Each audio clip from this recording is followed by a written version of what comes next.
Good evening, Bloomington. It is such a joy and honor to be on this stage at the Buskirk Chumley after 2 years of Walk the Talk. So thank you all for turning out tonight, and we're excited about the speakers that we have for you. I also want to acknowledge that there's a lot going on in our country. If any of you have watched the news even today in the last couple of weeks, one thing I learned from a friend of mine who's a sacred activist by the name of Andrew Harvey. Andrew used to counsel me, you can acknowledge the darkness, but don't stare at it because it'll stare right back at you. So for the next hour and a half or so, we're going to choose to get happy. The Dalai Lama has often said that the purpose of life is happiness. But how do you create happiness if all we find is darkness in our personal lives? Or if we have a glimpse of happiness, how can we sustain that? Well, the 6 people that we've chosen to be our speakers tonight will each give a very powerful and inspiring take on their journey to and with happiness.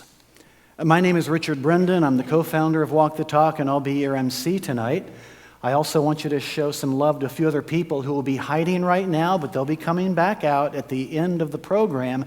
Jennifer Brenducci, who is the glue that holds all of this together. She's our program coordinator, stage manager, and I think she has a few more titles. So Jennifer Brenducci, you'll meet here at the end of the program. But I want you to show some love with your applause to the co-founder, the man who's our fearless leader.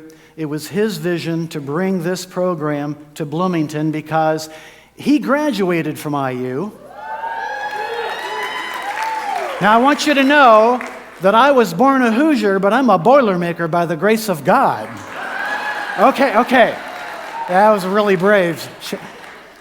But also, Steve, for many years, owned the Bluebird nightclub here in Bloomington. So Bloomington's in his heart. He's been the owner of the Vogue nightclub for 33 years.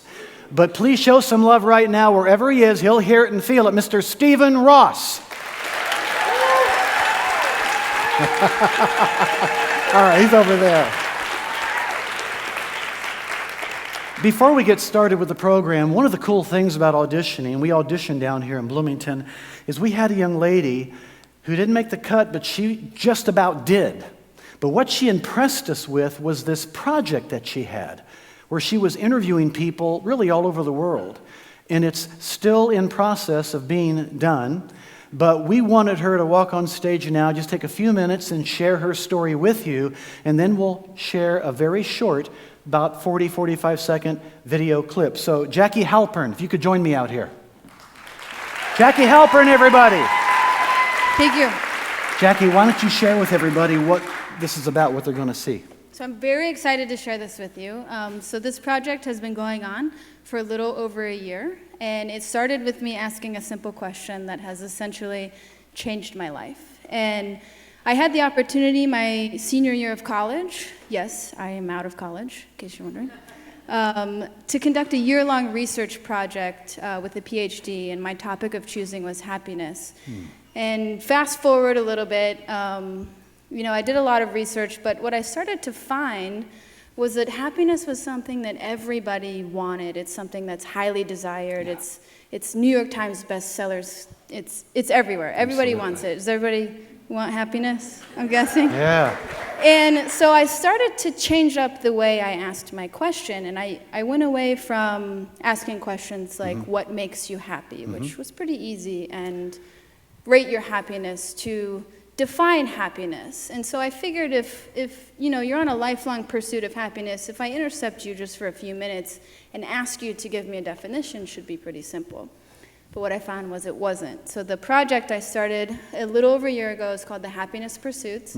It's one question, 500 people, and it's all in the pursuit of happiness, kind of on a mission to redefine the meaning and challenge the status quo. But the real magic, what you won't see with the project, is what happens off camera, and that's the power of what a simple question can do. Yeah. And so I'm extremely excited, and hopefully you are too, to share this teaser trailer with you. So if I've intrigued you enough, I encourage you to get your phones out if you're on social media. go to @thehappiness_pursuits on Instagram. It's thehappinesspursuits.com, and I hope you enjoy the teaser. And Steve and I also decided we wanted to share with all of you good folk that she could use some more funding to finish this project. So we didn't mind sharing that with all of you. And you can get a hold of her by also the website, which will be at the end of the video, correct? Should be. Okay. If for some reason it's not, it's thehappinesspursuits.com. There you go. Thank you very much. Here we go.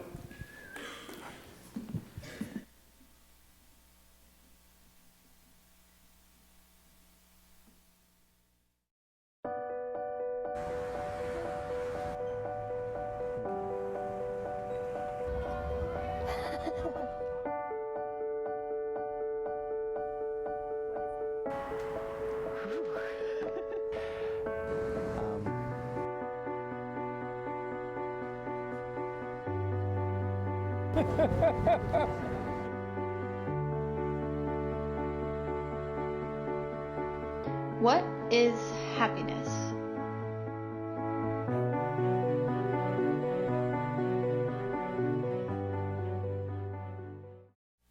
Wow, now that's a teaser, I'll tell you, right? Okay. Oh. Yes, Jackie. Wouldn't have known about that had she not auditioned for Walk the Talk. Okay, our first presenter. Wow, what a powerful story she had. I still remember the audition. It was amazing. She's a personal development coach. That's really cool. But what I really like is she's a co-founder of the Unleashed Woman. Yeah, can I get an amen on that? Yeah. All right. I think I can guarantee you that she's going to be coming out on this stage totally unleashed. Please give a warm round of applause for Bloomington's own Lindsay Vertner.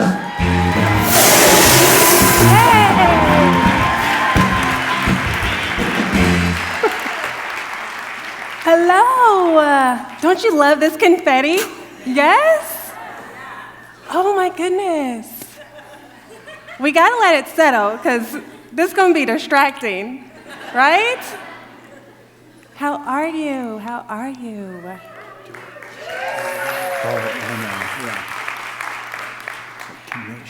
Okay, do I have confetti in my hair? No, thanks.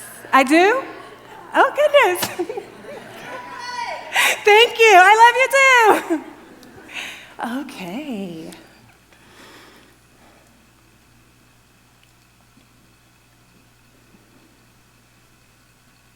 Imagine waking up in a dark room and having no clue where you are. The only thing I could see was the moonlight shining through an unfamiliar window. And without my glasses, I'm pretty much blind, so I really couldn't see. But it didn't matter, because I couldn't even move to look around and see where I was. So I have no clue where I'm at, I can't see, and I can't move. Now, if you're picturing a scene straight out of a horror movie, that's exactly what I felt like. So I started to panic, because that's all I could do in that moment. Eventually, I tire myself out and I fall back asleep.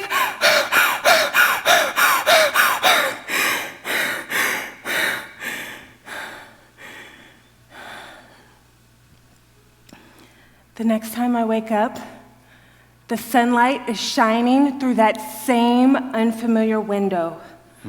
So I wasn't dreaming. I still can't move and I still can't see. But this time, I hear voices. And I don't just mean in my head, thank you. A lady walks up and she says, "Why, hello. Can you tell me your name and today's date?" My name is Lindsay, and wait, what is going on? Now, that's what I said in my head, but in reality, all I said was, because there was a tube going down my throat, keeping me alive.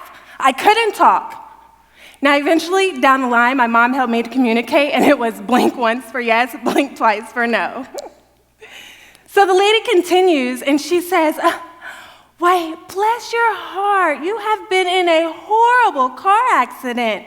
And in that moment, she started to turn into Charlie Brown's teacher right before my eyes because all I heard was wah, wah, wah, wah, wah, wah, wah. And as I tried to remember the last things I did, I managed to catch her say the words, brain dead, brain trauma, paralyzed, miracle. Me? Brain dead?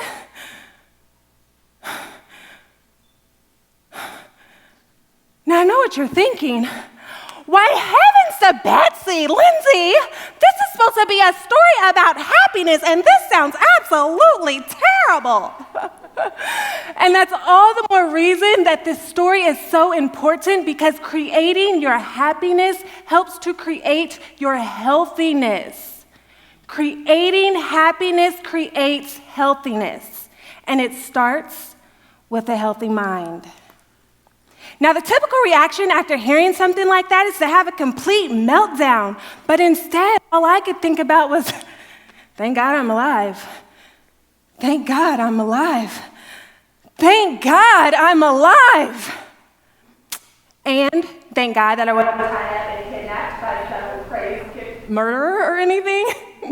I still couldn't move, but at least I was safe in a hospital. According to a recent Harris poll, 2 out of every 3 people are unhappy in their lives. That means if you're the happy one, the person to the right and the left of you is not. Consistent unhappiness is linked to higher rates of stress, increased rates of depression, and can even cause physical damage in your body.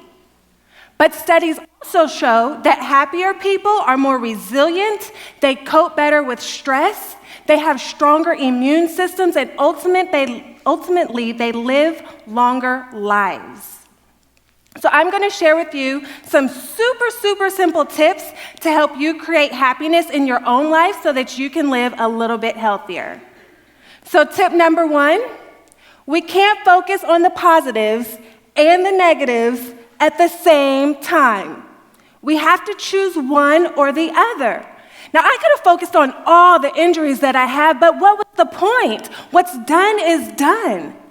And when the doctor said that he didn't know if anything was permanent, all I heard was maybe my hair would grow back, maybe I could walk again, maybe I'd be able to breathe without a trach in my throat. I chose to create my happiness by focusing on the positives of the situation. So when people came to visit me, they didn't see somebody to pity and cry over. Instead, they saw me smiling, and it made them smile, and everybody was smiling, and this is me smiling. Now, believe it or not, this is actually a great picture because it was their 3rd attempt at taking me off of life support, and I was finally breathing on my own. Creating happiness creates healthiness, a healthy mind, and a healthy body. Now, my recovery was nothing short of amazing. I had a great team of doctors and therapists, but they can only do so much. You have to want to get better for yourself. And my happy and healthy mind wanted a happy and healthy body to match. Yes, it's true.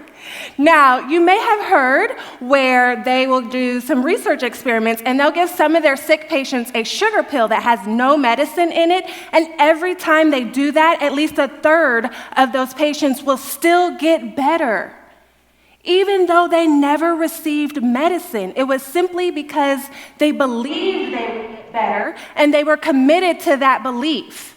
So tip number 2, be committed. You have to be committed to creating your happiness. I was committed to creating happiness in my mind, and it overflowed to my physical healing process.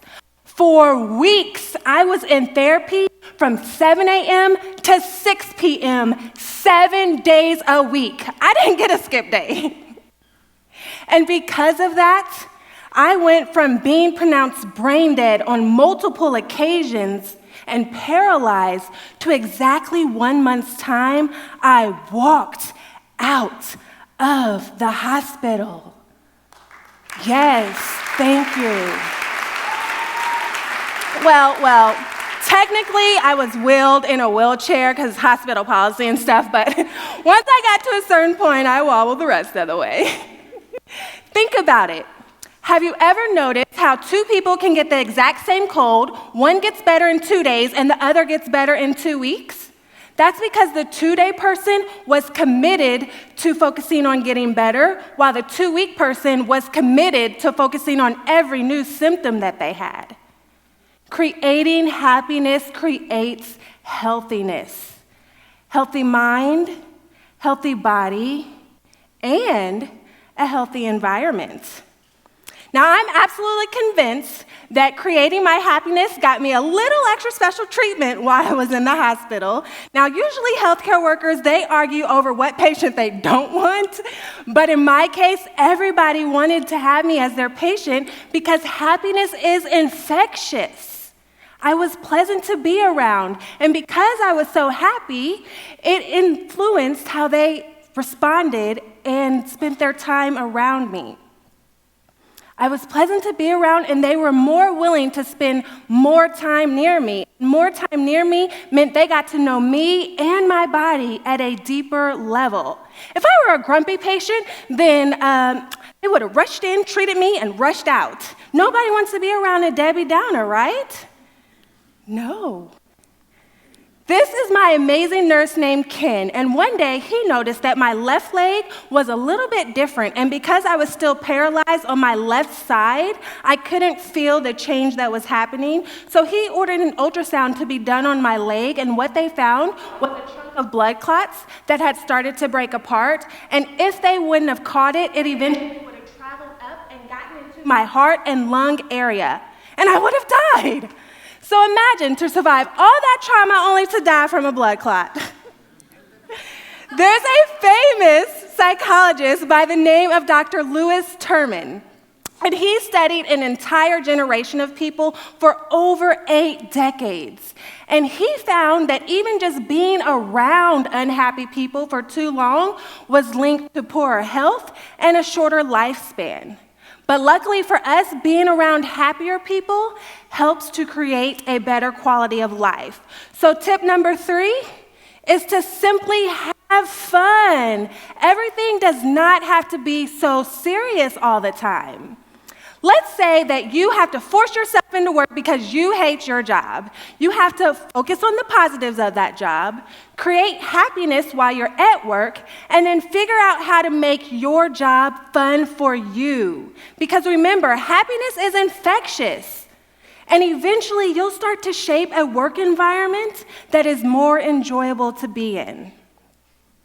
Creating happiness creates healthiness, and it's so vital to enriching the quality of our lives. And you don't have to go through something as extreme as I did, because guess what? The negative side effects of unhappiness doesn't care why or how you got unhappy. It'll still give you depression just as much as this person or that person. So, whether you are in a bad car wreck, or maybe you're struggling financially, or maybe you're just getting out of a toxic relationship, you have to choose to create happiness in every single moment that you can. It takes the same amount of energy to be miserable as it does to be happy, so choose happiness. Remember, we have to choose to focus on the positives, and then we have to be committed to that choice. We can't just give up after 2 weeks like we do with our New Year's resolutions. And then we simply have to have fun. One time, the doctors asked me what my name was, and I was about over it by then. So with a straight face, I said, Abraham Lincoln. And everybody laughed once they realized I was joking, and it was all good. Yeah, they were nervous for a second, but I started laughing, and they started laughing, everybody's laughing. So remember, It starts in our minds, overflows to our bodies, overflows to our environment and those around us, and the happiness returns right back to us. It's like a happiness cycle. Healthy mind, healthy body, healthy environment.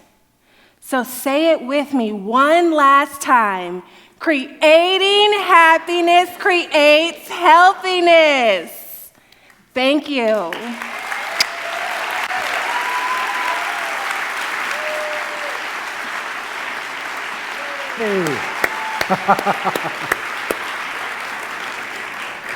Great job. Thank you. Thank you also for sharing such a powerful story, not only with us, but now with so many who are here tonight. That was amazing. And also thank you for the takeaways. Very practical. Lindsay Vertner, everybody. Thank you. God bless.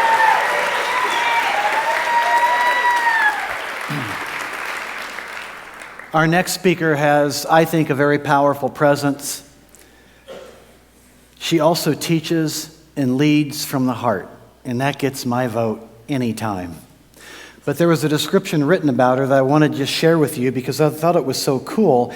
She also specializes, now get this, in the art of splatter through the process of hula hoop dance and movement. Only in Bloomington, right? Yeah. Maybe she'll have her hula hoop with her as she comes on out. Please welcome Amy Kreitz.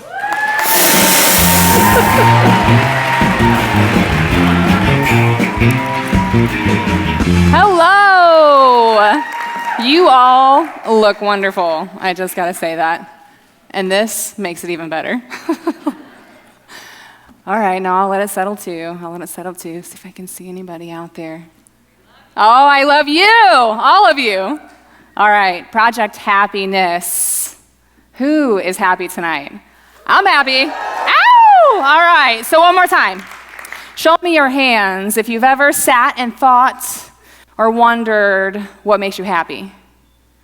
Any hands? If you're not raising your hands, I will assume that you are in your happy space, you're texting, or you're sleeping. If that's the case, wake up.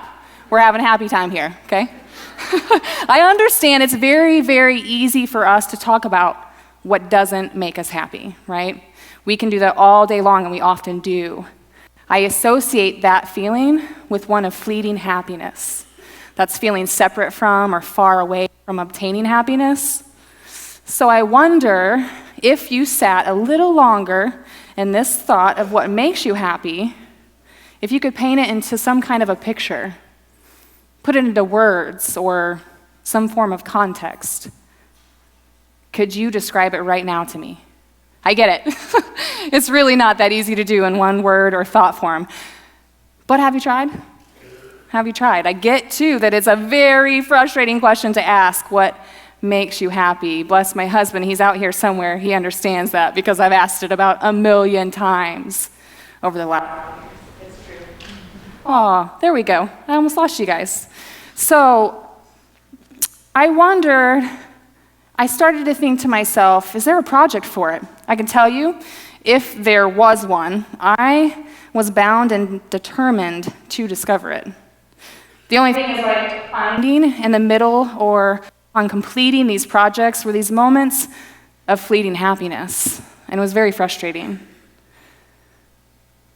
It only took me, 42 projects, only 6 of those in the picture there, to figure out that happiness is actually this natural state of being. It was devastating for me to discover this because that meant I had to take accountability. Oftentimes, that fleeting happiness, it was just easier for me to choose and succumb to. But I also discovered something else. I did find that there was this way to identify what my happiness looked like from the inside out. Not defined by anybody or anything, but from within my heart and my joy for living. I was learning that I could actually co-create a life I wanted to live instead of just live this life I thought I had no choice to. If you're like me, system and formula, ooh, yeah, sure, I get it. The proof is in the pudding. It truly is. And so you have a choice to make tonight. What you take from myself and the other guest speakers, Well, that is completely 100% up to you. You should know it is my intention, though, that I do leave you with this system and formula that's helped me. And the goal is that you can incorporate it into your life and start to incorporate it into your life and start to identify what this happiness looks like for you. So you can co-create more of it into your life, because no one can define that but you. So you should know, though, it's like any other system or a new boss. Anybody ever had a new boss in here? Oh, sometimes it can be scary, right? New systems don't work if you don't implement them, all right? And the boss, it's usually easier to get to know them after time, and the same with the system. The more you use it, the easier it gets. It's the same thing with your root happiness, right? It's a little hard at first. You got to be kind with yourself and other people while you learn and seek out and search this happiness. But once you find it, watch out, world, because it is going to pour out from you. It's going to affect the people you love, like your spouse. I love you so much. Your family, your neighbors, your coworkers, even the strangers you pass by on the street. Now, I have practically been creating happiness of some form since 1984. My name is Amy Kreitz. Some of you may know me formerly by Goodman, while others just might know me as my performance name, Photo Club. And if you catch me on a very special, rare occasion, you just might catch me in this majestical unicorn outfit in the front. And let me tell you, I say identify your happiness. I didn't say people wouldn't look at you like you're crazy or join you in your fun. So where are my friends at? Let's hear some noise, because I know you're out there. Yes, that's right. I love it. You know what else is fun is this outfit. This outfit right here, it's actually titled Happiness, which makes me a trained professional at creating happiness. I only say that because I did collaborate with the very talented Regina Sweet. There's my girl, I hear. Oh, you're just representing. That's good, that's good. She's wonderful. So this was one piece of 3 that she actually entered in on this stage in 2017 for the Trash and Refashion show. I thought happiness was the perfect name because it was this beautiful collaboration of friendship and art, right? Regina being the designer of this beautiful gown, but myself being the splatter artist that creates it through that process, that little movement you saw in the beginning, that action right there. So maybe you can sit with me in this feeling for a moment of what I might have felt when I received an email from Walk the Talk guest speaker series asking me to audition. I knew it was meant to be, not just because I received the email, but because also I had planted the seed just 2 years ago to become a motivational, inspirational speaker, something I had no idea what I was doing. I was very afraid of and very intimidated by, but I knew I wanted it. And so here I am with you guys tonight, and I'm so happy to be here. It wasn't actually until I picked this little guy up, not that I can get a hold of it, that I did discover more than just this toy. So many people probably look at this and think, well, it's just a plastic circle, no big deal.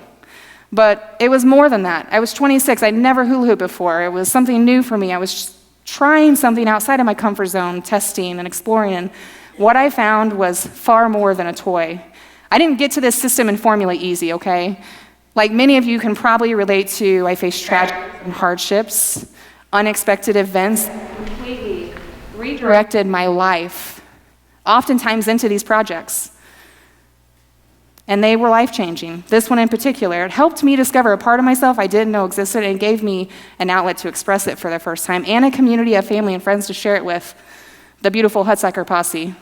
Now, if you've ever tried something new and you've loved it, then you have probably wanted more of it. You know what I'm saying? More happy, more dance, more fun, whatever it is. So I was ready to do more, and I had started performing from group performances to solo performances. My skills improved, and so did my desire to play with new props. That's right, from this hula hoop to fire hula hoops, LED hula hoops. But it wasn't until I discovered my love for hula hoop painting that things really changed. It was the summer of 2014, Controlled Chaos, the Boys and Girls Club. I had been volunteering there already for 3 to 5 years, and the kids loved hula hoop dance. So when they told me Controlled Chaos was the theme, I was like, sign me up. How else can you get kids excited and get controlled chaos other than hula hoops and paint, right? We made some massively beautiful art, as you can see up top there. It was just the beginning, though.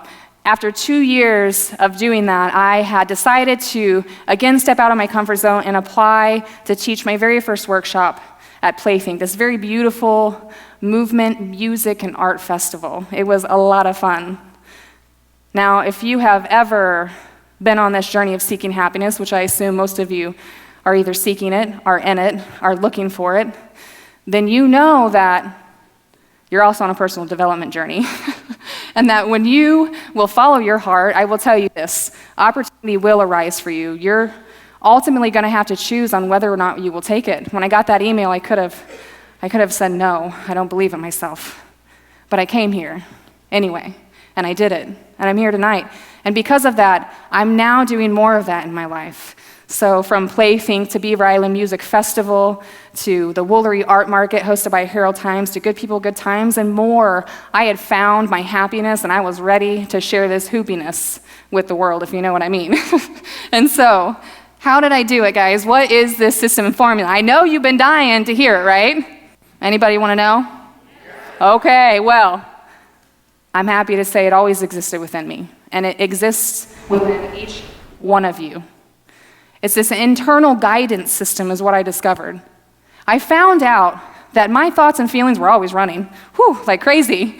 I know a lot of you can probably relate to that. And so I found if I paused in a moment to listen to what they were telling me, that even if it was negative, nasty, or didn't feel right, it was still telling me something I wanted, right? Because I knew I didn't want that. And so I found out it was influencing my words and actions. And when I figured that out, I thought, well, if I can pause on my thoughts and my feelings, then I can choose better words and actions to create more of what I actually do want in my life. And it worked. So your thoughts and feelings, they're influencing your words and your actions. They're actually telling a story. So what story are you telling? Are you happy? Are you sad? Are you angry? Isn't it that feeling of happiness or sadness or anger that makes you aware of it? And what does it tell you at the root? That you want more, right? You want more happiness when it's fleeting, more peace in time of war, more love when it feels so distant from you. Good. That is awareness. And it's the first A of the 3 A's of self-love I discovered to help me use my guidance system. But I'll tell you, awareness at just that is just awareness. It takes accountability and action to help you to continue to co-create what you do desire in your life. And that's what I learned. We could empower ourselves with our thoughts and our feelings to choose better words and actions to align us and what we desire. And I want to share something with you guys before I wrap up here, okay?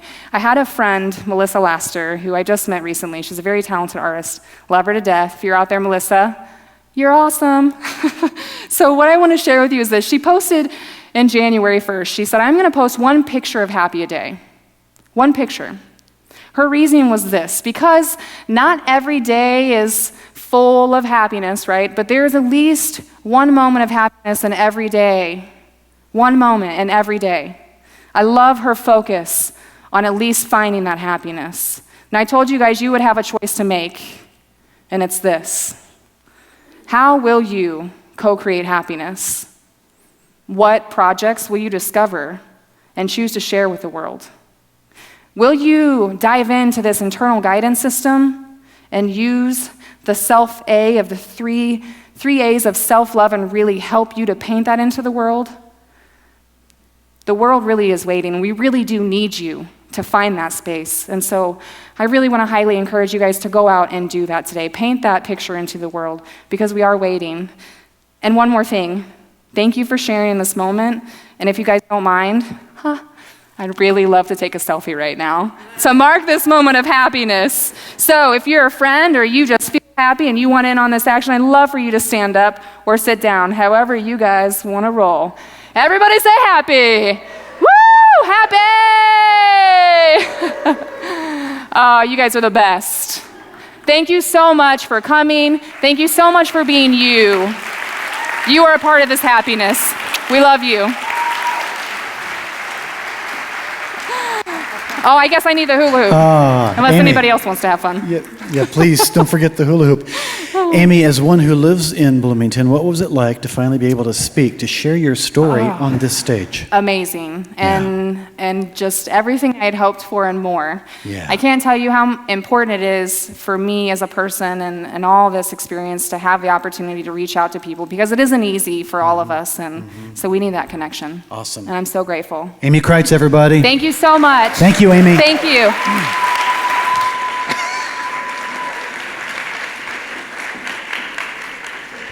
Gotta love a woman with a hula hoop. Our next presenter is somebody who is not new to Walk the Talk. Our very first event 2 years ago, the topic was gratitude. We held it at the Vogue, and she was chosen to present for that event. She had never spoken ever on stage in her life, and she was amazing. She auditioned for Creating Happiness. I think you're going to find that she's not only a writer, but she's a master storyteller. She's also CEO of Cards for Humanity, which, by the way, there's a vendor table out there when you came in for cards, so please check it out if you didn't get a chance when you come in. But please give a warm welcome to Andrea Stump. Come on, Andrea.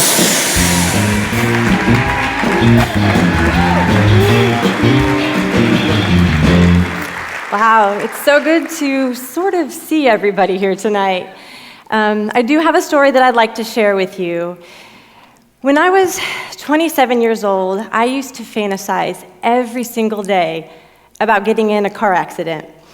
At every red light on my way to work, I would just sit and hope that when the light turned green, some car would come through the intersection and come slamming into me so that I could be whisked away to the hospital and I wouldn't have to go to work that day and I wouldn't have to deal with my life one more minute. Because at that time, I was about as miserable as I'd ever been. And my problem was that I didn't have a problem. You know, this job that I was going to was actually a really good job, and I had this loving boyfriend and this great community of friends. From the outside, everything looked fine. But on the inside, I felt empty and like something was missing. And layered upon that feeling of emptiness was this feeling of shame, because I knew that around the world, so many other people didn't have it as good as I did. And I was actually really blessed, and it made me feel really ungrateful. And, you know, when you're fantasizing about lying in a hospital bed somewhere instead of fantasizing about lying on a beach somewhere, that should be a wake-up call, but it wasn't. And I went through this every day for 2 more years. And it wasn't until soon after my 29th birthday, something finally clicked, and I realized I can't wait for something to happen to me. I have to go out there and create happiness for myself. So I wanted to move forward, and my only thought was to go backwards. I thought back to the last time that I was actually happy. And sadly, it was almost 4 years earlier when I was backpacking around Central America and I'd found this little meditation center in Guatemala. So it took a few months, but I quit that job, I broke up with that boyfriend, and I jumped on a plane and I headed right back down to Guatemala, hoping that when I got to that meditation center, happiness would be waiting for me there. And it worked.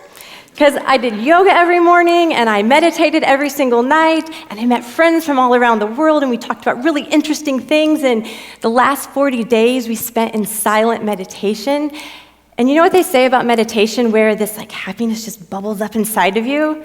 Well, it's true, because I remember sitting one day just staring at this tree, and it was kind of sparkly, and I just started crying, because I'd never been that just naturally happy in my entire life.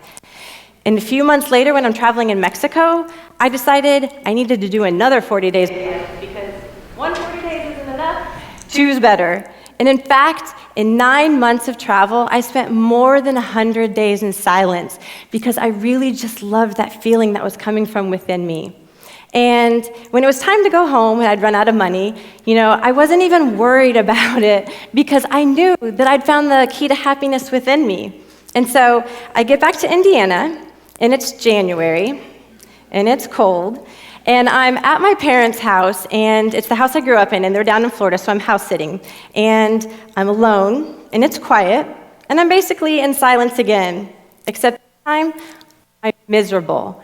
And I remember trying to meditate and trying to find that happiness again, but I couldn't find it. And, you know, I started to panic and thought, oh my God, I lost it. And I started to panic so much that my hair started to fall out. And I remember thinking, losing my hair, I must be losing my mind. What am I going to do? But I knew that happiness was still out there somewhere for me. And so I sucked it up, I chopped off all my hair, and a couple months later, I'm back on a plane, except this time, I'm gonna go to Thailand. Because somebody had told me once that all you have to do to find happiness is just follow your bliss. And my bliss was gonna take me to this little tropical island in Thailand where I was gonna study yoga every morning and become a mystical dancer. I took this 6-week course with 25 other amazing women, and we danced 6 days out of the week. We wore coin belts, we call each other goddesses, and it was so much fun. And I thought, oh my God, happiness is so simple. You just have to do what you love. And it's true, until the course ended, and then one by one, the goddesses left the island. But since I'd bought a one-way ticket, I stayed there. And after a few weeks, I found myself alone in my bungalow again, and I felt that unhappiness creeping in, and that shame of knowing that, oh my God, I'm living on a tropical island. This should be the happiest moment of my life, and I'm unhappy? Something must be wrong with me. And I remember calling my best friend Nikki out in California and saying, Nikki, I don't understand. Maybe happiness isn't meant for me because I'm living on a tropical island and I'm still miserable. Like, what is wrong with me? And so, that call to my friend Nikki, I think was also a call to the universe, because about a week later, I got another call. And it was from my yoga teacher, this fiery Italian man named Andrea. And he says, hey, I'd like to come up to your bungalow and make you dinner and get to know you a little bit better. And I thought, well, I'm just up here crying alone, so why not? So he comes up to my bungalow, and we share this amazing dinner, and we sit in my hammock underneath the stars, and we talked until 4 a.m. And then when it's kind of late and he needs to go, we get up, and he walks me to the door, and he leans in, and he kisses me, and he says, I think I'm falling in love with you. And I thought, oh my God, I think I'm falling in love with you too, because I felt these butterflies come up, and this must be destiny, because his name's Andrea and my name's Andrea, sort of, and I read Eat, Pray, Love. I know how this goes. This is the end of the story. I meet the man, and it's happily ever after from here on out. And so a couple weeks later, when he's like, come live with me in Italy, I'm like, of course I'll come live with you in Italy. And he's like, let's go teach yoga in India. And I was like, yes, let's teach yoga in India. And we 6 months traveling around, just blissfully in love, planning our life together, and we had planned to open up a yoga school and do really meaningful things for this world. And at the end of the 6 months, I ran out of money again, and I needed to come home, but I wasn't worried, because again, I'd found the key to happiness. You can sit in meditation, but you can't meditate for 24 hours a day. And of course, you can do what you love, but if you don't have anybody to share it with, is it really happiness? And so I had found my person. I knew that we were going to start this school, and so I felt good about this. So I get back on a plane, and I go back to Indiana, and I arrive in January. But this time it doesn't even bother me, because I know what I'm doing. I'm going to find a job so that I can get back to the island in Thailand, get back to my Italian boyfriend, so we can open up our yoga school together. And Andrea and I would talk about every other week, and we'd talk about plans and what we're going to do, and it's actually a 12-hour time difference between Thailand and Indiana. So every week or every other week started to stretch a little bit farther. And then sometimes I'd call my friends on the island, and I heard about one woman, and then I heard about another woman, and then there were so many women I just couldn't keep count anymore. And the last time I talked to Andrea, I finally just said, I can't do this anymore. I'm not coming back to the island. I'm not going to start this school with you. It's over. And there I was, back in Indiana, back at my house alone, and I think I was probably as miserable as I'd ever been, because I was running out of ideas. I couldn't jump back on a plane and go somewhere, and my heart was broken. I didn't want to fall in love again. I couldn't even think about that. I didn't know what else to do, and yet here I was, still unhappy. But then I had one more thought, and I thought, what about purpose? I'd read so many Oprah magazines, and I knew purpose was a really big thing. So I needed to find purpose in my life, because I was just flying around the world and not really doing anything. And so I thought, I've collected all these stories. I've always wanted to be a writer. I'm going to write a book. And so every morning I would wake up and I would just jump in my chair, and then I would sit for 10 hours a day, and the stories would just come flooding out of me, and it felt so good, and I was happy again. But anybody that tells you that writing a book is a blissful experience, yeah, I would seriously question their sanity, because after about a year of doing this, I wasn't jumping in my chair. I was dragging myself to this computer, and I wasn't having stories flood out of my mind. My mind was flooded with thoughts like, nobody cares about your stories. You're not even that good of a writer.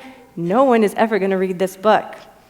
And that's when I really hit bottom for me, because I tried it all, and I still felt unhappy.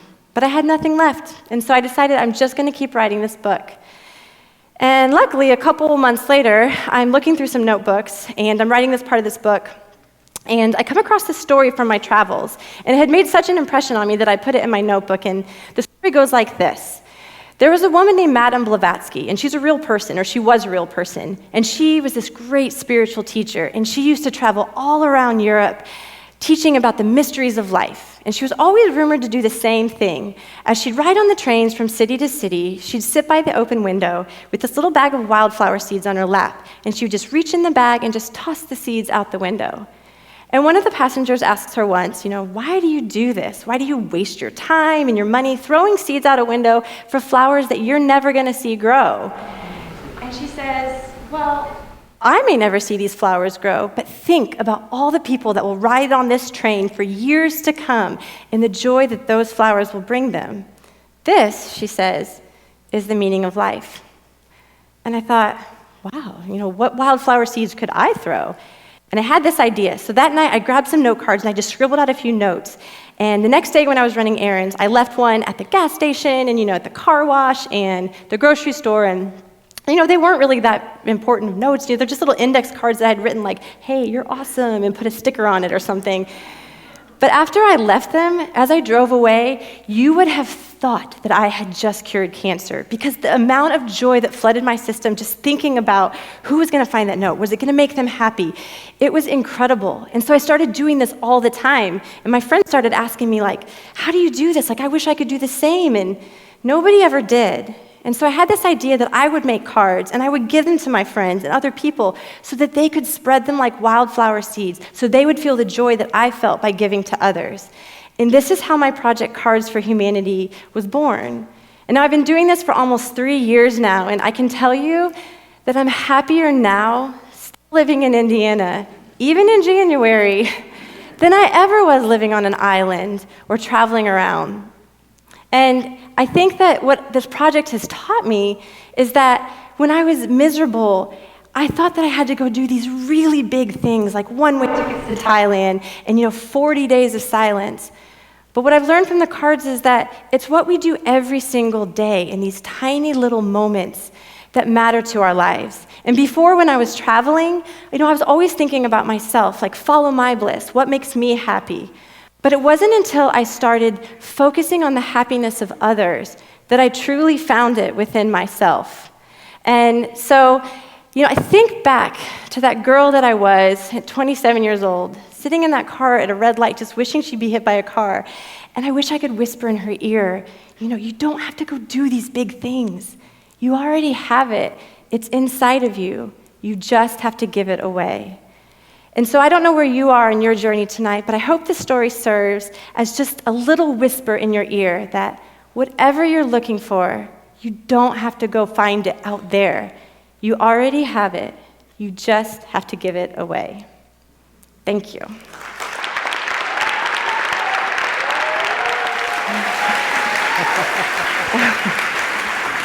Jennifer Branducci, everybody.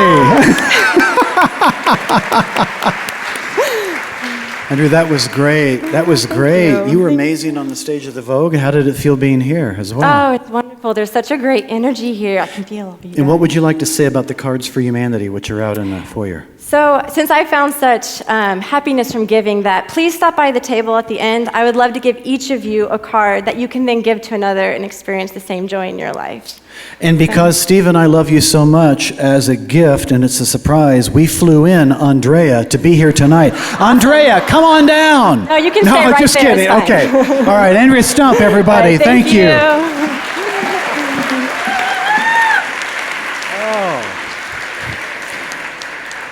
That would be absolutely cruel.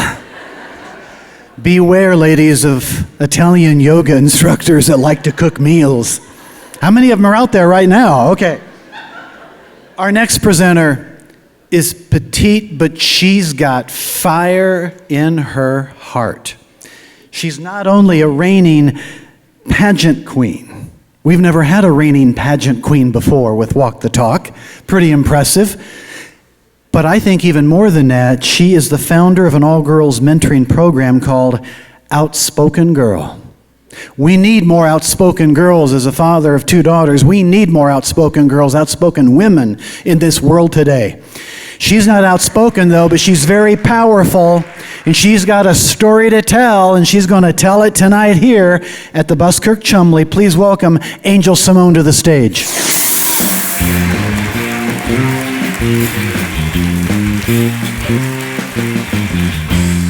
So is it just me, or does this music make you want to just do this? Right? So in 2014, Pharrell Williams, he produced this song, and it's called Happy. Now the band, they sang it earlier, but I don't think I heard you guys sing with them, so I'm going to ask for you to sing with me. I'll take the top, and then you'll take the bottom. So your part is, because I'm happy, okay? So clap along if you feel like a room without a roof.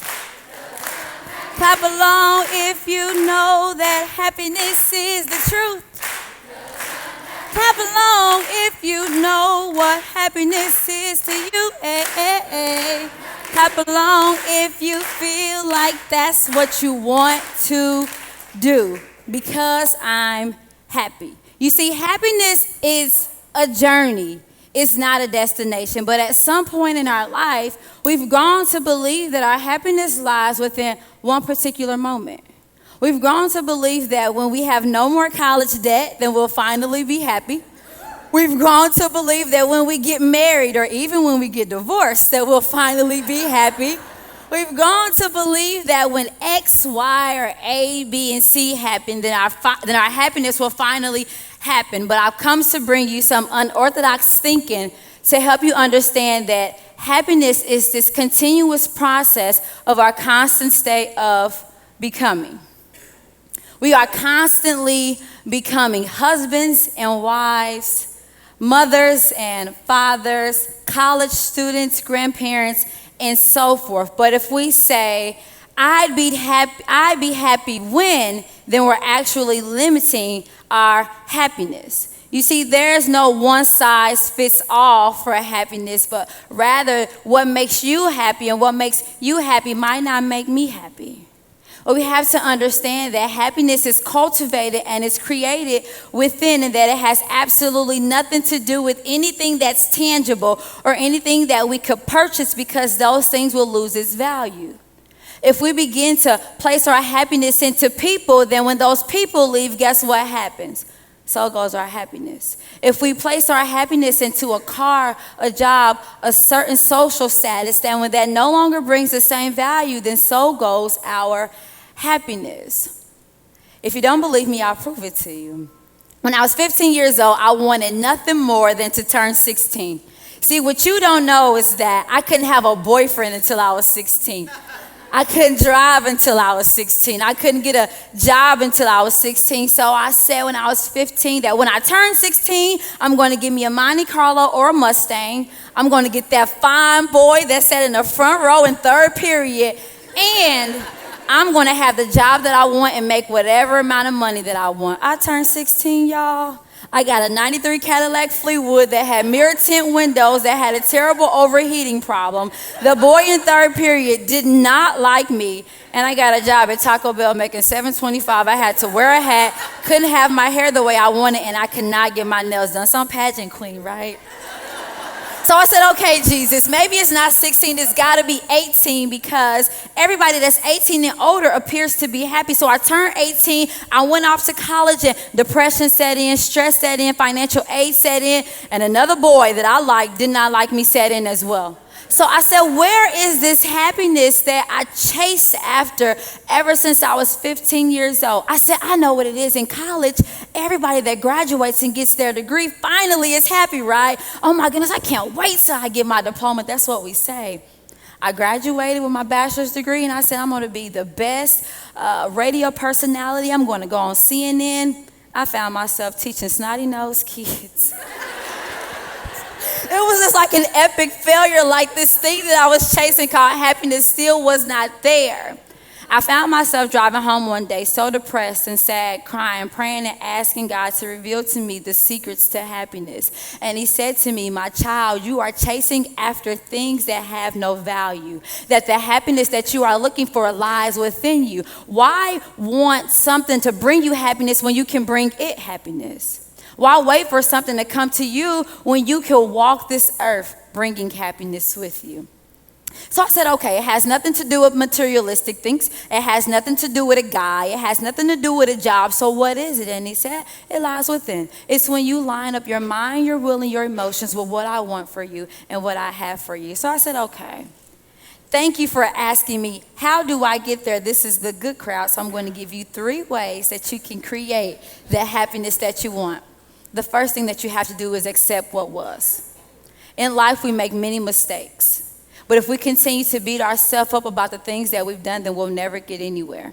You have to accept maybe, thank you. You have to accept maybe the family that you were born into. You see, I had to accept the fact that maybe I was going to have the body the size of a 5th grade-year-old boy for the rest of my life. And that maybe my bra size may never exceed a B cup, and I would never have a big butt. I had to accept the fact that for the rest of my life, I was going to be an African-American female, and that maybe in some rooms I may make some people uncomfortable. But I had to accept those things. After accepting what was, you have to be grateful for what is. You see, I have a 600 square foot apartment and a 2010 Impala that could not get me here, but I take care of it as if it is a 2018 BMW and that I have a condo at home. I scrub them floors as if it's mine. After being grateful for what is, you have to look forward for what's ahead. In life, there are so many great things that are set aside for you. So I learned to wake up and say that I have a purpose on my life. Somebody is depending on me to inhale and exhale today. Someone is depending on me to encourage them. Someone is depending on me to make them happy. Someone is depending on me to make a difference in this world. So each and every day, although all days are not perfect, I have to wake up and tell myself that I have a purpose. You see, we have to stop allowing others dictate our happiness. People don't like your hair, who cares? People don't like the job that you have, who cares? People don't want to ride with you because they don't like the music that you listen to, or maybe your car got a rattle like mine, who cares? But we have to stop allowing others to dictate our happiness for us. Because if we place our happiness in people, as stated before, when they leave, guess what happens? Your happiness goes with them. One of my favorite books in the Bible was Proverbs. So Proverbs chapter 17, verse 22 says, being cheerful or happy keeps you healthy. I believe Lindsay said it earlier, creating happiness creates healthiness. But it is a slow death to be gloomy all the time. Has anybody ever been in a room with someone who's constantly sad and gloomy? They're slowly killing themselves.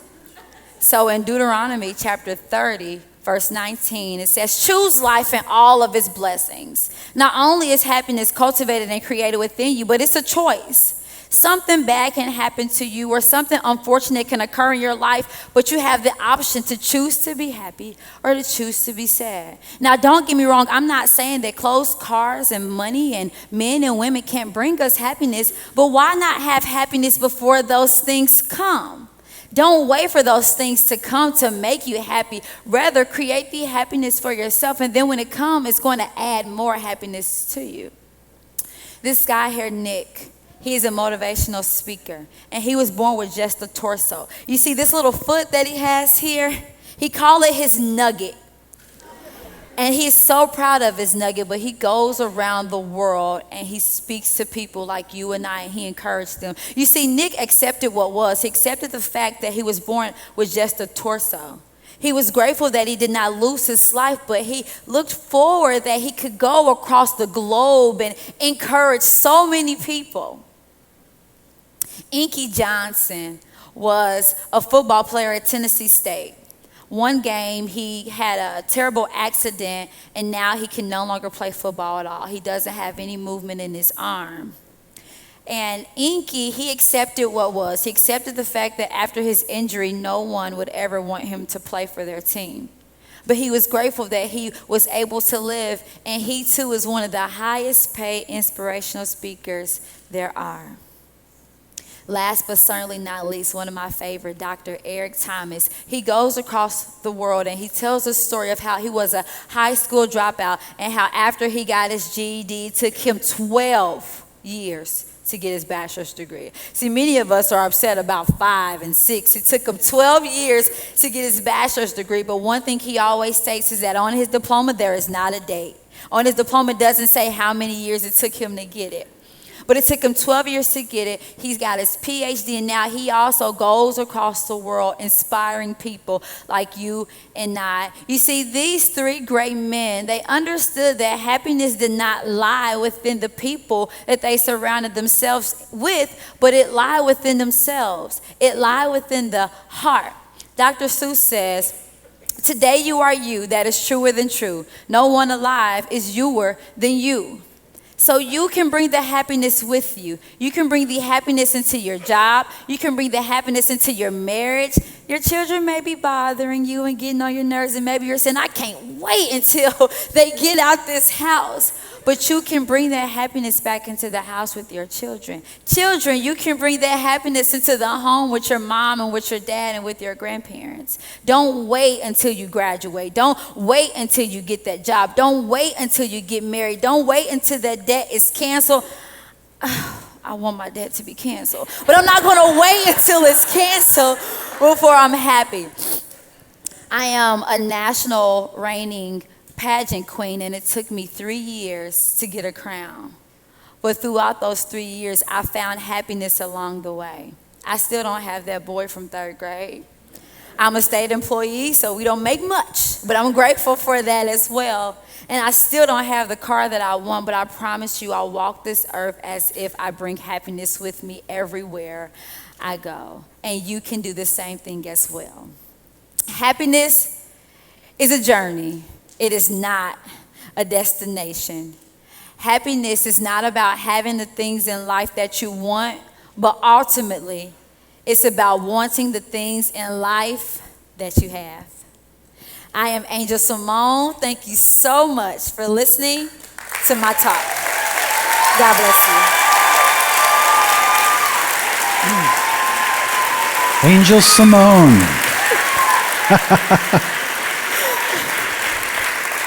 Thank you so much. That was awesome.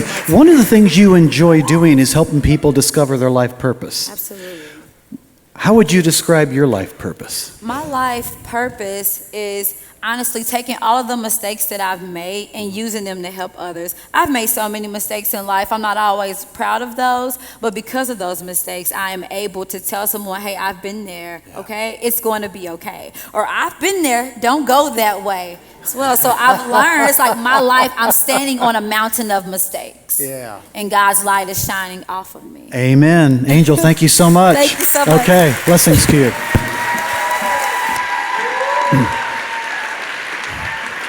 To quote a line from Gladiator, are you not entertained? Are you not entertained? Our fifth presenter, actually you can hear, here's a shameless plug, I have a radio show in Indianapolis on WICR, and I also podcast the interviews. Actually the next two speakers are on the show, and you can listen to those interviews if you go to that website, richardbrennan.org. This next presenter has a powerful presence. She really has a gift, and what I love so much about her is she's very humble with that gift. Bloomington is kind of an adopted home of several that she has. She's been crisscrossing the country in her RV. Her beloved cat that's been with her all these years, the day before audition for this, passed away. She was grieving, but she came in and auditioned, and it was so powerful, then she went back to grieving again. I also want to share that she's the author, because she's been on a national book tour, of Break Through Your Threshold, a manual for faith-based manifestation and co-creating with God. I wanted to get the title right, but I've read the book. It's a great book. I think you're going to be inspired by what she has to say. So please welcome and show a lot of love to J. Ma.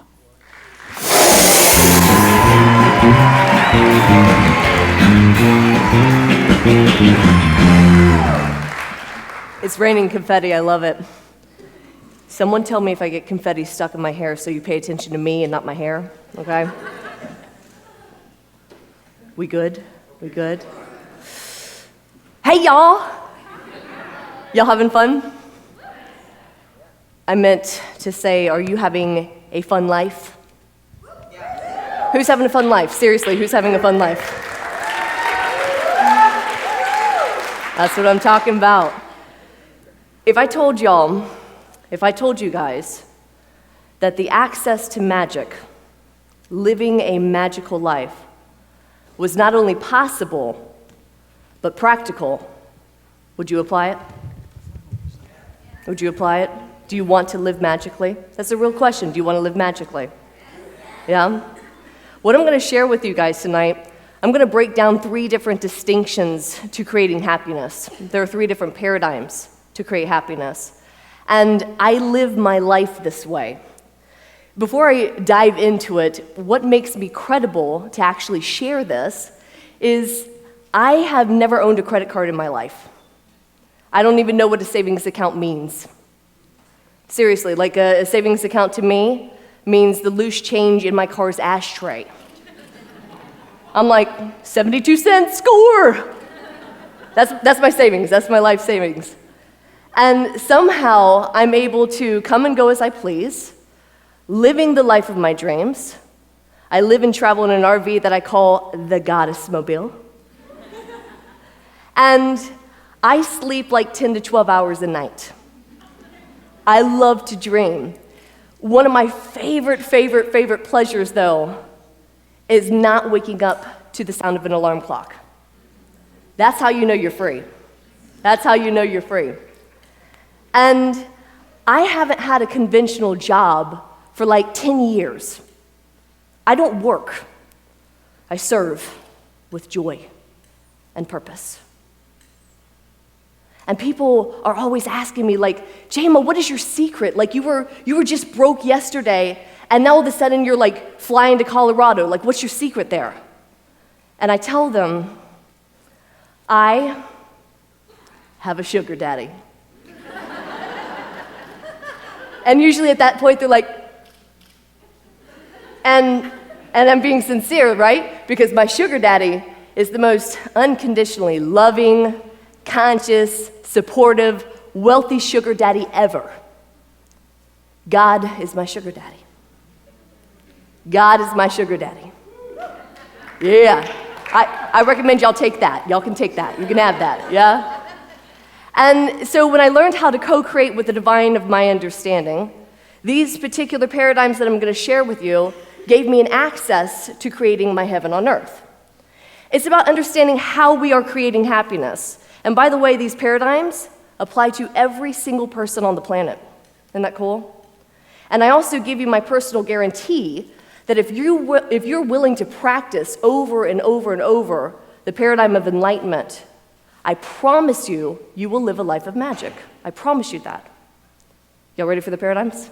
Yeah? First paradigm is over here. Creating happiness through feeling like a victim.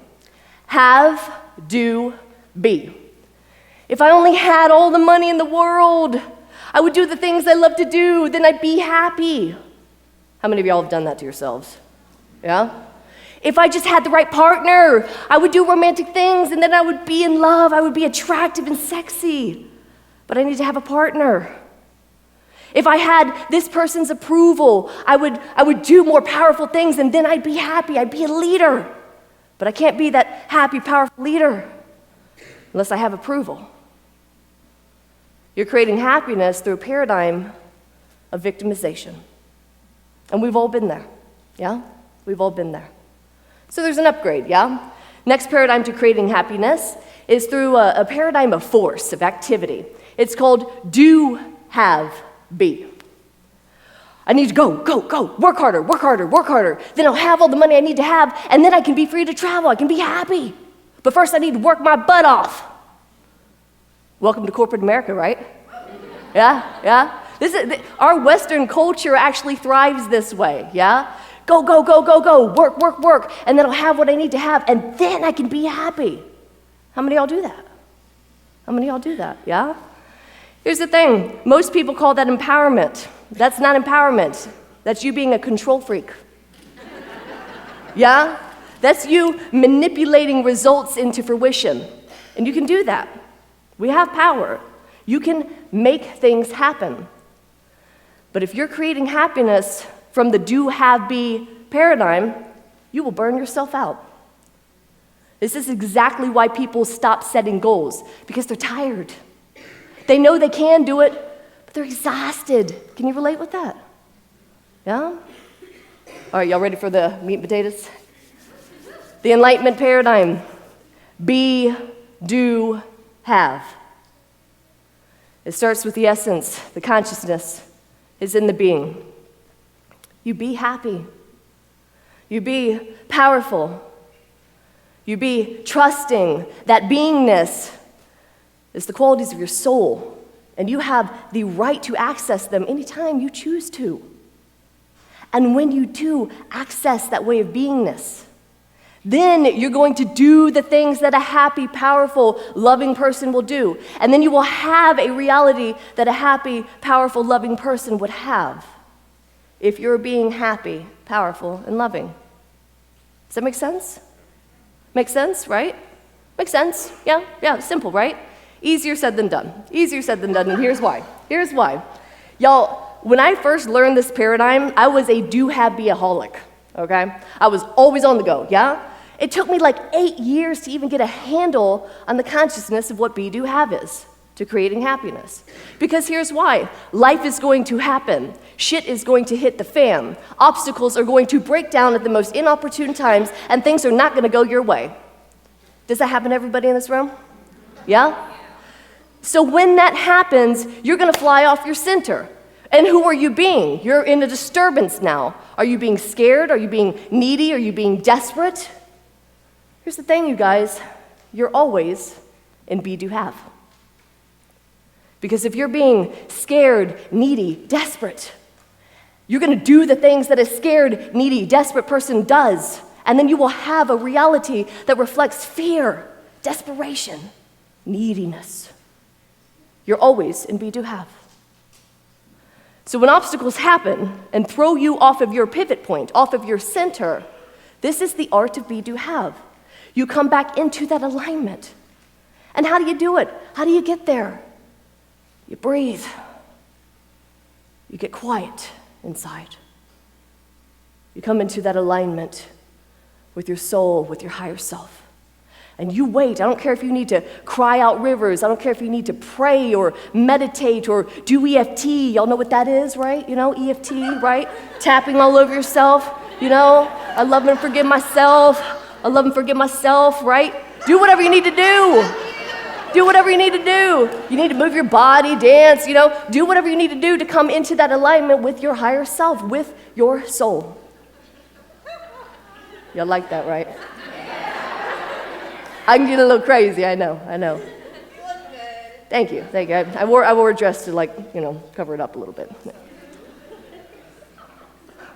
When you come into that beingness by feeling your disturbance and falling within, and when you come into alignment and it's a genuine alignment of happiness.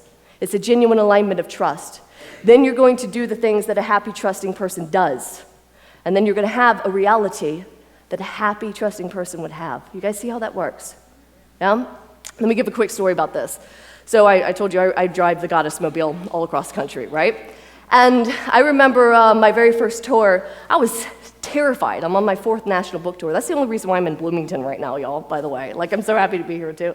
When I auditioned and they were crazy enough to let me be on stage, I actually decided to stay because I was going to Kansas after this. But when I first started my book tour a couple years ago, guys, I had to go through my J curve of learning. Y'all know what that is? You feel like you get stupider before you get smarter?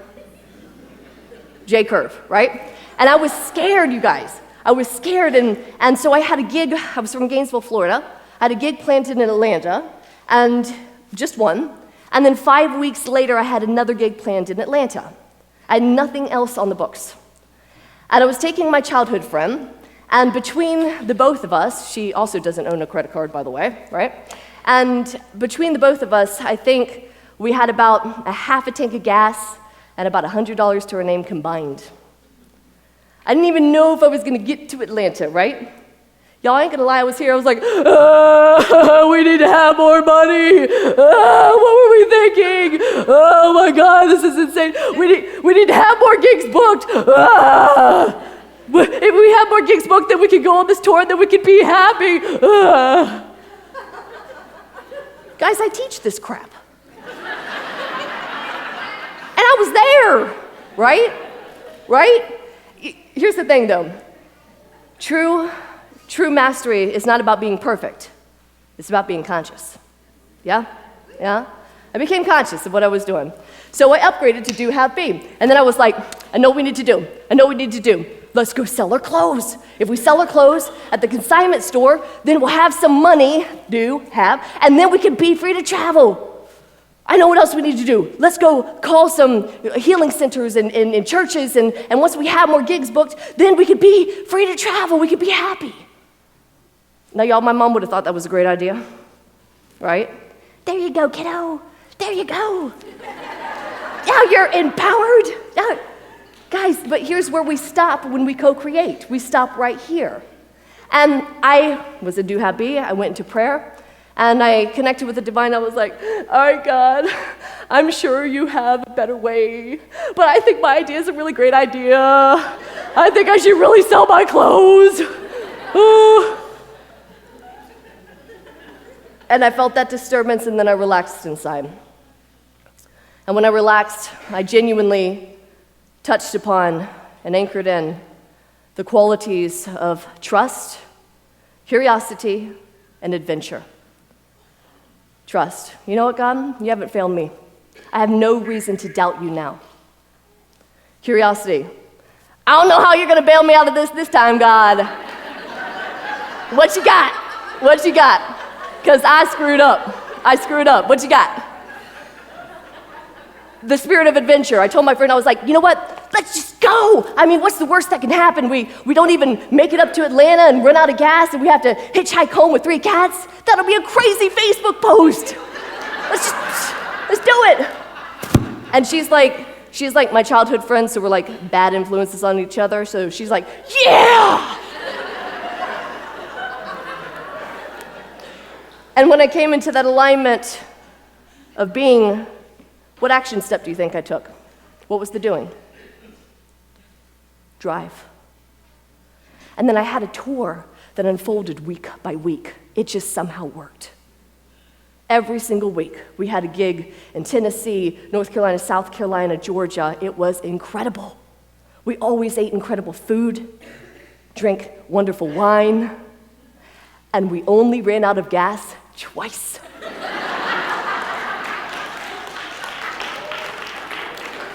Nailed it.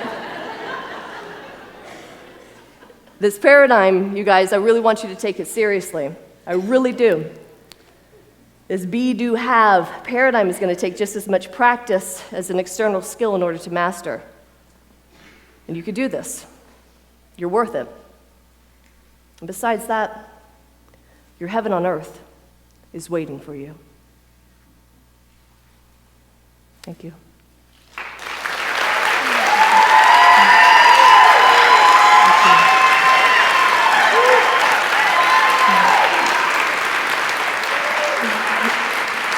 J-Ma, everybody. You live by faith. I do. You really believe that God provides all your needs. It's true.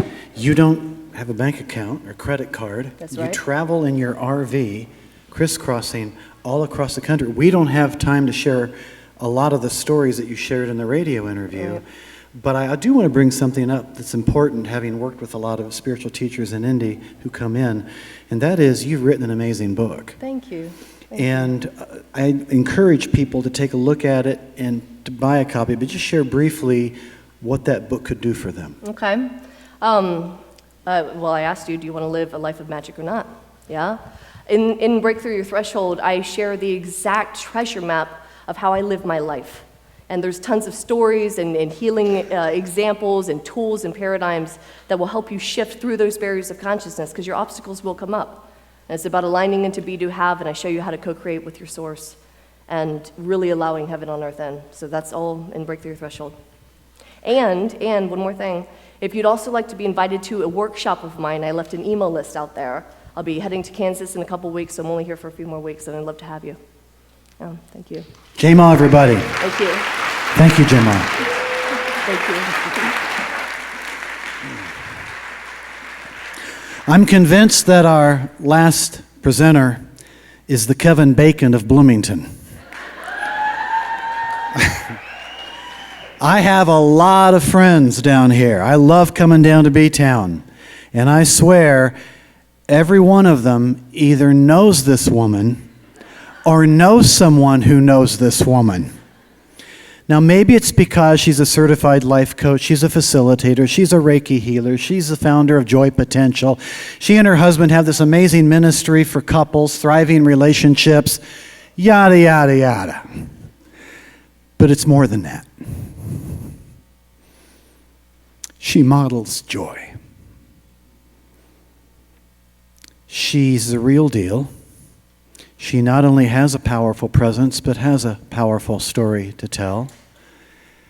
And it's because of that it's a joy and indeed an honor that she's now part of the Walk the Talk tribe. Please show a lot of love to Christine Earthhart.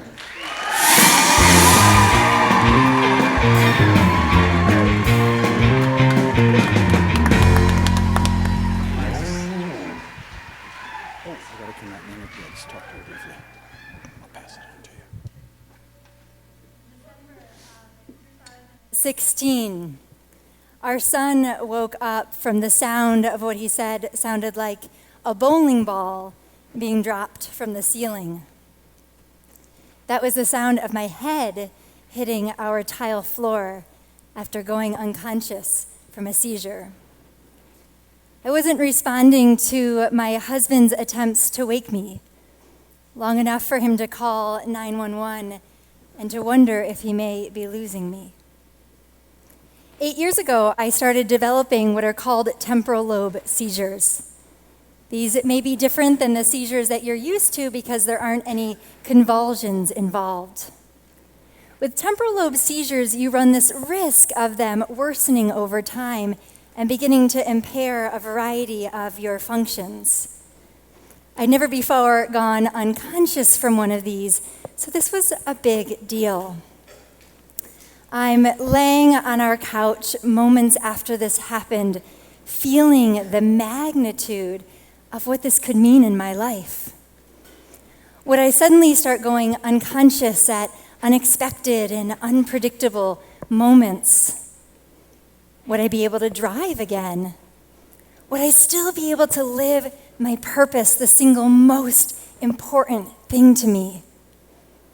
And do I have a tumor in my brain, one of the main listed causes for seizures? I'm sure you all can relate to those seemingly life-altering moments and the wondering of what they will mean in our lives. And I noticed that as I laid there scanning the possibilities of my fate, is that I felt this overwhelming peace. And I have to say, even though I'm a joy coach and a joy teacher for a living, and I've spent my adult life cultivating joy from the inside out, I was still struck by just how unshakable my happiness felt. And I realized that I could trace it back to this one overriding conviction that I hold at the heart and center of my life. There are gifts in everyone and everything, if we see them. I had never before met a person or had an experience where this wasn't the case, and I knew this would be no different. I knew there were incredible gifts available to me in this, that I could turn this into something amazing. This wasn't the first time in my life when I realized just how powerful this conviction is, how profoundly it has shaped my happiness. 7 years ago, after being asked so many times by people, "How are you so happy all the time?" I decided to set out on this quest to study my life day in and day out for an entire year. How did I feel so much joy? I actually wasn't entirely sure. And so I thought, I want to document this and find out. When people would ask me about my own happiness, I saw the hunger in their eyes. Sometimes when people would ask me about my own happiness, I saw disbelief in their eyes, like, there is no way anybody can actually be that happy. And I get it. Joy can feel kind of elusive and mysterious, short-lived and fleeting. Perhaps for some of you, happiness seems nearly impossible. I long to give people a fuller response to their questions about my happiness, and I wanted to give them an answer that offered hope and guidance for more joy in their own lives. I knew that I hadn't always been this happy. I used to be painfully shy. I have this memory as a kid, like hiding in the racks of clothing at the store just to avoid people. I used to have a harsh inner critic. I was afraid of making a mistake, and I gave fear too much power in my life. So I knew it wasn't simply that I was born this happy, and yet some part of me did wonder if I was just somehow really lucky, like if I'd somehow won the joy lottery. So I got out my journal, and I was ready to document my life for this 1 year. And it only took 1 month into this self-study for me to realize just how often so-called bad things actually happen in my life. And this realization relieved and delighted me, because it meant that my joy wasn't simply based on things always going how I wanted them to or expected them to.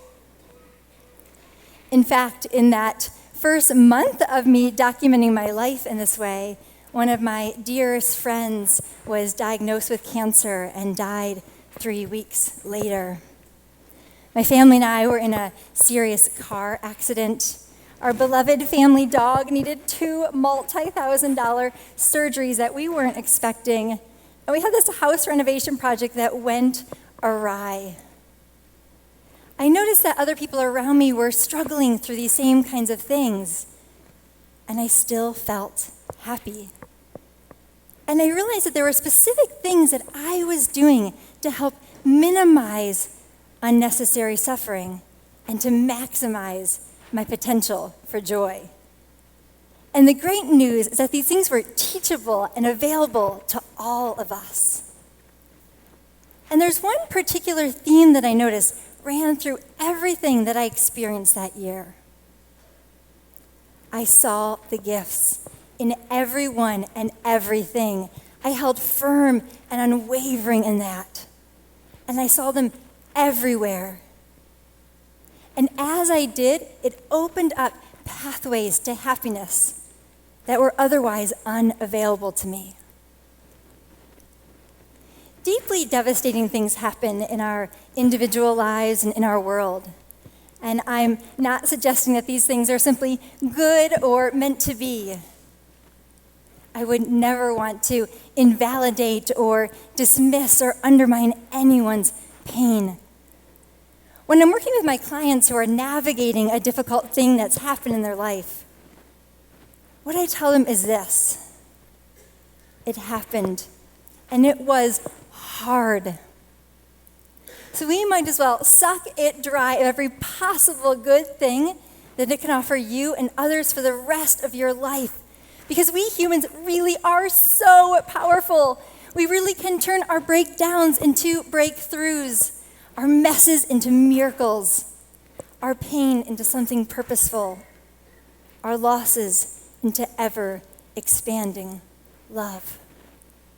There are gifts available to us in all of it, if we see them. And the more that we see them, the more happiness becomes available to us. So, what happens when we start focusing on the gifts inside of everyone? You're probably already quite familiar with what happens when we don't do this. To me, one of the greatest tragedies is that we've been given the most extraordinary opportunity to share this planet with other unique human beings. And we go around just judging each other. Have you ever found yourself skipping over the gifts inside of someone and instead focusing on their imperfections? What they could have done differently or better or didn't get right? Have you found yourself like spending precious moments with friends just gossiping about others, complaining about them, annoyed, frustrated, disappointed in humanity, and probably not so happy? When have you ever been in criticism and felt joy? Criticism is funny because it gives us a shot of adrenaline, which is like crack and is so addictive. But it is nothing like true, heart-opening, expansive, liberating joy. That comes from love. And this is not to deny the more challenging aspects of who we are as humans. We are imperfect, and we are all lifelong students here at Earth School. The learning curve of life can be sharp, and we make a lot of messes along the way. We get hurt and scared and confused.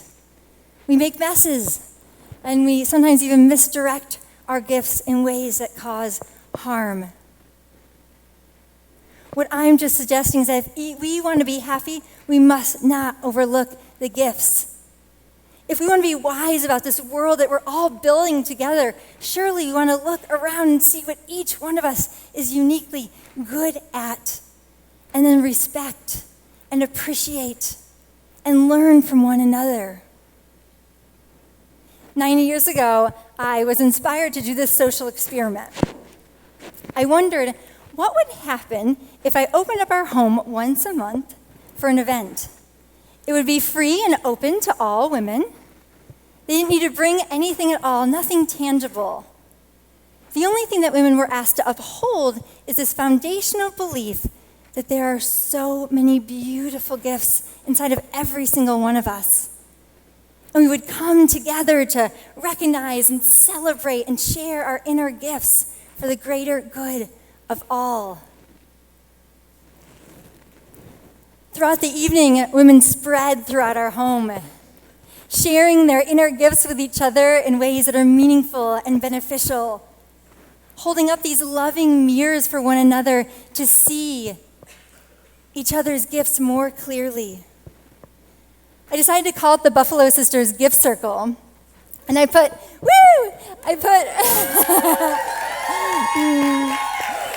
I put buffalo in the name to represent the abundance we experience when we give thanks for everything that is already within and all around us.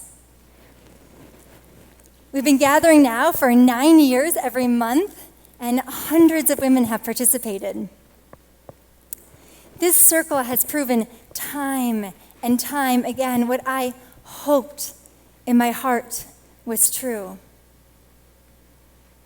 When we choose to focus on the gifts inside of everyone, we begin to look out and see all around us, inside of everyone, these treasure chests of things to teach us and inspire us, to contribute to the collective and bring balance to the world.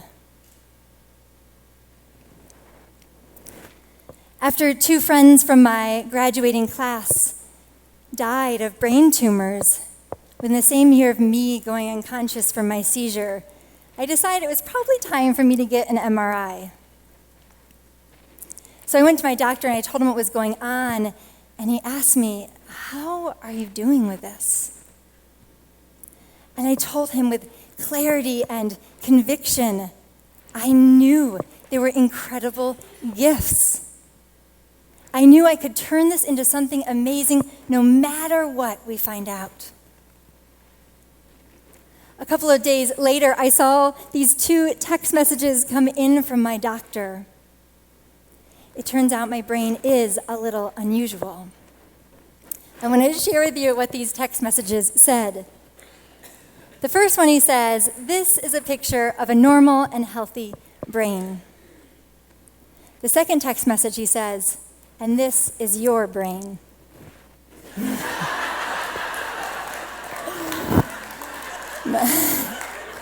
My dear doctor, in all of his years of giving back test results, had never before pasted colorful emojis on top. But this is what happens when we show up for life believing so passionately in the gifts that are available to us, so committed to creating them. Life delivers and starts playing with us. I'm so incredibly grateful I don't have a tumor in my brain. So grateful. I do, however, have a seizure disorder, and I could spend the next few hours telling you of all the magnificent gifts that have come from that. I've gotten to learn so much more about these fascinating brains we all have. I've taken my health to a whole new level. I feel ever more awe of the preciousness of this miraculous gift of life. Nothing that has ever happened in your life is simply a loss or a mistake or a failure. Every seeming minus really is a plus, just waiting to happen. The key is this: gifts don't usually just appear on their own. We need to be willing to believe in them, to step back from life and look for them, to be committed to creating them. So for those of you that aren't interested in believing this idea, those of you that aren't willing to consider that there could be gifts in the people on either side of you, in front of you, behind you, and out in all directions, or in whatever you're experiencing, I assure you, you will miss them. There could be so many gifts inside of you and everyone you encounter and whatever you experience, but they'll just pass right on by. But for those of you who are willing to persist in believing that there are gifts in this person, there are gifts in this experience, in everyone and everything, if you are willing to persist in believing that until they appear, they will be revealed to you. I promise you. And so much more happiness will be too. Thank you all so much.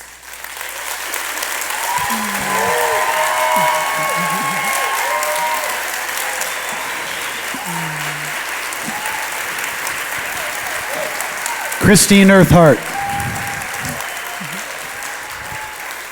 Now, for more information, please share just one of your 3 websites. So the one most relative to tonight would be it's joypotential.com. And it's all about how to create lasting joy from the inside out, which is my great wish for all of you. Wonderful. That was amazing. Thank you, Christine. Can I have all of our speakers come out on stage, including Jennifer Brindisi and Mr. Stephen Ross?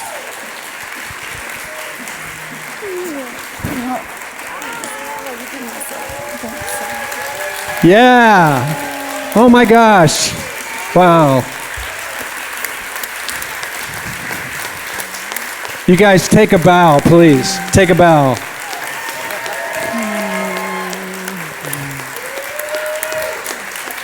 This is so amazing. It's been a long time since I've been back to Bloomington, and the last time I was here, like Richard said, I was at the Bluebird. You know, after 23 years of rock and roll at the Bluebird, I never thought I'd be doing this. So it's fantastic, and you guys are all blessings. When she talked about gifts in our lives, we're all gifts. Everybody here and all these people, everybody that helped us put this together, from the staff at the Buskirk Chumley to all these people in the band and you guys. I mean, you're all a blessing, and you're also all part of the Walk the Talk tribe now. So when you hear that word, remember that. If you're here right now, you're part of the Walk the Talk tribe. So thank you so much. I guess we're ready for the balloon drop. Oh, yeah, okay, here, wait, hold on. And one more thing. There are 42 little secret soul candies placed under chairs out there. So you might be one of them if you check under your seat. Okay, so we have 100 and some balloons up there, and in each balloon there is a message based on tonight. So you can pop the balloon and take it with you. You can pop the balloon and read the message now, or take it home like a fortune cookie and read it later. So are we ready? Band, let's hit it. Hit it, guys. Hit it, Jim. Woo!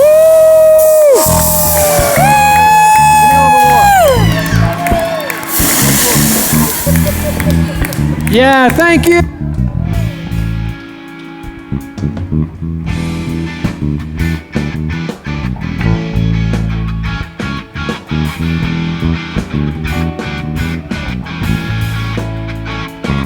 My friend, feel it tear up, haunted to tear. Keep trying to tell me all you want to do is use me. Step. Oh, but my answer, I better use me still.